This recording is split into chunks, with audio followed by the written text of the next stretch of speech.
to our generation that after everything that has been delivered to us, we are still the same. If the lives of John Wesley didn't have encyclopedia, they didn't have commentaries in the Bible, they didn't have anything, they didn't have a tablet, they didn't have a search engine. Today you play a search engine, every scripture you need comes. They didn't have. How did they manage to preach Genesis to Revelation? And these people with such depravity still encountered God. Today we still talk of their testimonies, we still share their encounters. Their encounters is our faith. What is wrong with us? John Wesley didn't have a car, he was riding on a horse, but he will preach in 8 different places in a day. You have a car, you are still late for church. How do we explain this? And you think God will come the way he came in their time? No. Those times they didn't have instruments, yet they wrote songs that today we still sing. What is wrong with us? Who bewitched us that today we come to church, and the beauty of coming to church is just like that? We just come, and the moment we close, we talk and we leave. Where is the God? Where is that God that they encountered and their lives were changed forever? Where is that God? Is it not the same God that interpreted Mene Tekel to Daniel? Is it not that same? Where is that God? In the middle of the sea, Apostle Paul should rise up and say, the Lord's angel visited me and told me. In the middle of the sea, God was visiting people. We are in air conditioned rooms, he's not coming. What is wrong with us? Because we have chosen not to meet him. We have dishonored him. We don't love him anymore. We don't care for him anymore. He's not our focus anymore. We have only enjoyed coming to church and calling ourselves names. My pastor is Apostle this, my pastor is Reverend this. That is all. And yet we can't have the testimonies of old. What a sad generation. We go to Google, get some information and run back. What a joke. We don't even know how to worship. We don't even know how to praise him. We don't have a message. We don't have an encounter. There is nothing like that. So I don't want to deceive you. What your destiny needs is God. We have the things of God and we have God. We have been manipulated with the things of God for so long. There are deeper realms, and that is him. There are people saying, if this is true, then God should show himself to me. I want to see God. No, he won't come. The people he shows himself to were different from us. And if I see an encounter, if I see an angel, then I will know. No, he won't come. Angels don't appear to people like us. Bitter people like us, unexpected people like us. Whereas we are coming to church and what we wear is more important to us than the God we are coming to meet. Angels don't appear to such people. Search through your Bible. Daniel was in fasting, without food, without water. Then an angel appeared. This church knows how, and we know what we are looking for with God. We know we want to see the magnificence of him. But let's ask ourselves, who are we? The people that saw the miracles we want to see today, let's compare ourselves to them. Today I was reading some of the prayer quotes of Moody, D.L. Moody, and I was shaking. You read books of Tozer, you shake. These were also Christians. At a point in time, Catherine Coleman didn't know the number of days she was fasting. You want to be a woman, your name will last beyond. Yesterday I was telling some people, there are people who die, but they lose their names before they die. Their names die before they die. And there are some people who die, but their names refuse to die. You want to be a person whom your name and your works will live beyond you. It's not this kind of life. You come to church and you don't even know who you have come before. It doesn't work like that.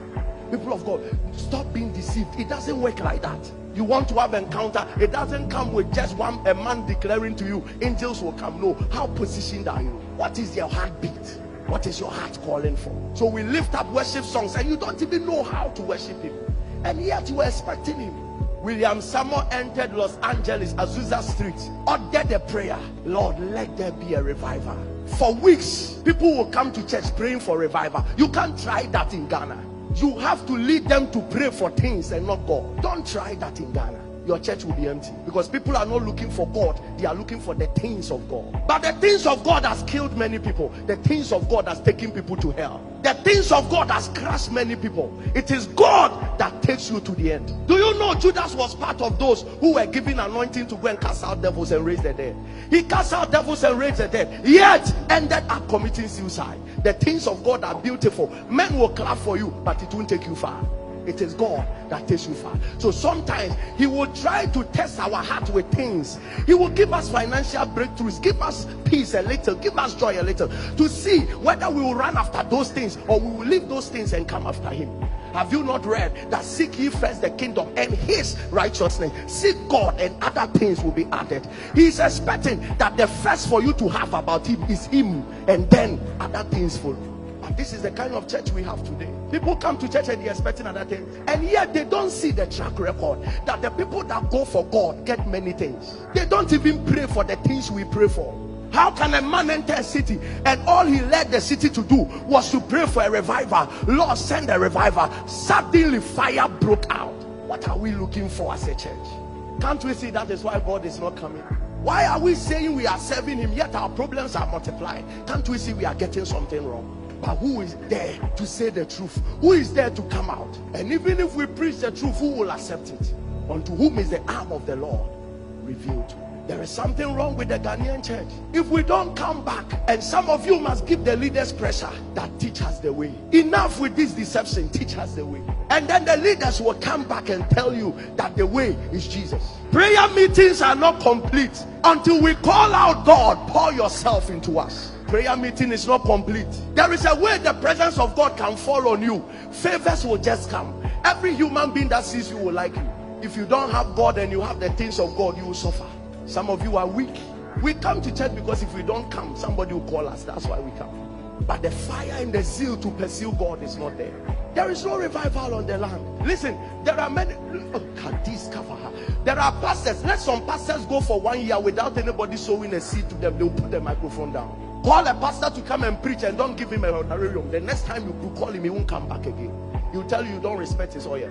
So all of us together with yourself, you too, you are in church because you want a miracle. So the pastor is here because of your money. You are also here because of his anointing. That is why we are here. And we have left the God of the church aside. That is why he's not coming.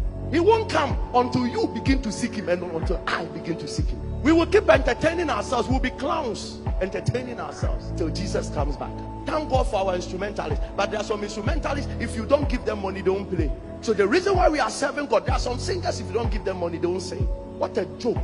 What jokers we find ourselves in church. So if we come for prayer meeting, people of God, put your desire and your prayer request aside. Something is bleeding in the heart of God. God's heart is bleeding. Let's solve it. When we solve it, you realize that your miracle that will not take 24 hours. Let's solve that bleeding in God's heart. Can you imagine that we all run to Friday service and our desire is that today we are praying for a revival at Asamankese? Let there be a revival, and that is why we are coming and we gather praying that God send the fire. How can we move the hand of God? I am a person who is real. If things are not well, I see things are not well. Let's mention it. It's not well. There are many people who are on the pulpit preaching today saying they are doing the work of God. It's the motivation the church is giving them.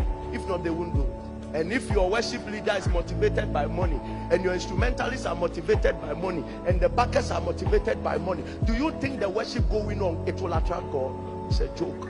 If that pastor is motivated by money, and you yourself, you are motivated by a miracle, do you think that service will show up the way we pray? John Wesley didn't pray like that. No, Billy Graham didn't pray like that.